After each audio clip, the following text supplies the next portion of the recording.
এবার পরিষ্কার পরিচ্ছন্নতা আপডেট।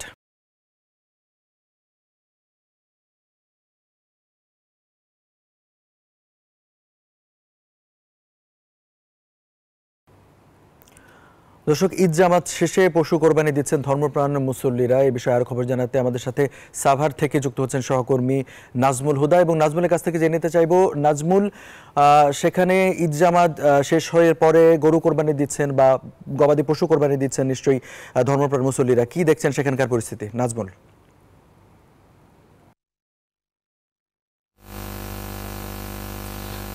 ধন্যবাদ আপনাকে। এই মুহূর্তে রয়েছি ঢাকার ধামরাইতে। আমরা যেটা দেখছি যে এই মুহূর্তে পশু কুরবানির যে দেওয়ার পরেই কিন্তু ঈদের নামাজ শেষ করে পশু কুরবানি দিচ্ছি, এবং পশু কুরবানি দেওয়ার পরেই কিন্তু আপনি দেখছেন যে যেখানে আপনার ব্লিচিং পাউডার দিয়ে কিন্তু পরিষ্কার পরিচ্ছন্ন করা হচ্ছে, এবং ব্লিচিং পাউডার এবং যেখানে রক্ত জমে আছে সেই সব রক্ত জমে যাতে ছড়িয়ে না পড়ে, পশুর যে রক্ত সেগুলো যেন গর্ত করে জমা করা হয় এবং ছড়িয়ে যাতে না পড়ে এমনভাবে ঢেকে দেওয়া হচ্ছে, এবং যাতে পচে দুর্গন্ধ না হয় এর জন্য পানি ছিটিয়ে দেওয়া হচ্ছে এবং পানি ছিটানো হচ্ছে।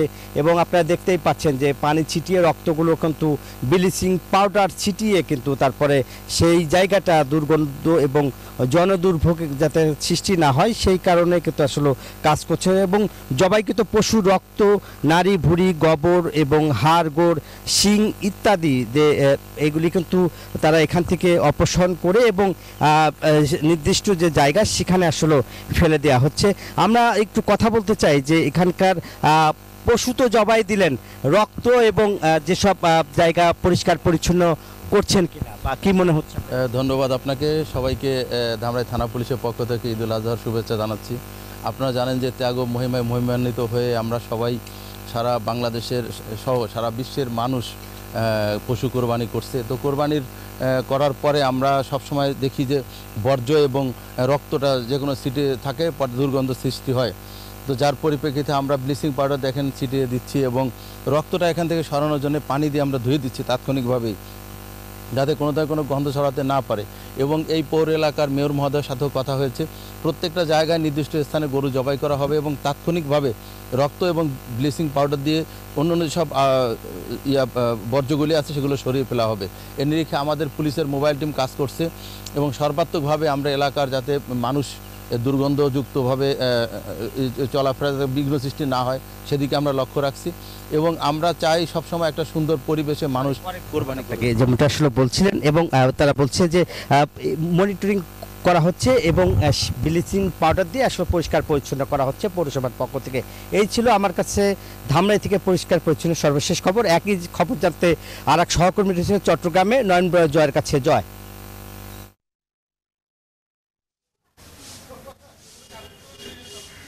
ধন্যবাদ নাজমুল আপনাকে। আপনি যেমনটা ঢাকার খবর জানিয়েছেন তেমনিভাবে নামাজের পরপরই আমরা দেখছি পশু জবাই শুরু হয়েছে চট্টগ্রামে।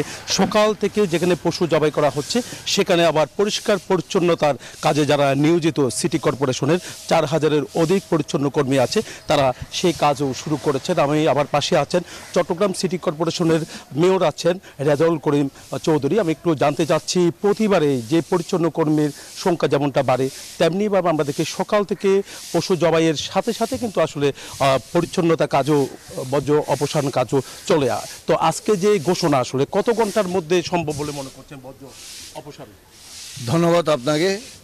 আসলে চট্টগ্রাম সিটি কর্পোরেশন প্রতিবারেই, গতবার আমরা 7 ঘন্টার মধ্যে সমগ্র শহরকে বর্জ্যমুক্ত করতে পেরেছি। এবারও আমাদের টার্গেট 7 ঘন্টার আগেই সমগ্র শহরকে বর্জ্যমুক্ত করার। আমাদের প্রায় 4000-এর উপরে পরিচ্ছন্ন কর্মী রয়েছে, 220টা আপনার ড্রাম ট্রাক, পে লোডার, আপনার অন্যান্য ইকুইপমেন্ট যেগুলো দরকার এগুলো, আজকে এক্সকেভেটর, সমস্ত আমাদের প্রত্যেকটা জোন ভাগ করা হয়েছে। জোনের যারা কর্মকর্তা তাদেরকে দায়িত্ব দেওয়া হয়েছে, সুপারভাইজাররা কাজ করছে। আপনারা দেখছেন এই পথেঘাটে ওরা যেখানে জব করছে গরু জবাই করার পরেই আমরা পলিথিন ব্যাগ দিয়েছি, সে পলিথিন ব্যাগে নাড়ি বুড়ি সমস্ত সেখানে রেখে নির্দিষ্ট স্থানে রেখে দিচ্ছে। আমাদের পরিচ্ছন্ন কর্মীরা সাথে সাথে এগুলা কালেকশন করে আমাদের টিজিতে নিয়ে যাচ্ছে। তাই আমরা সমস্ত শহরকে পানি দিয়ে ধৌত করছি, ভাউচার দিয়ে সমস্ত রাস্তাঘাট পরিষ্কার করছি।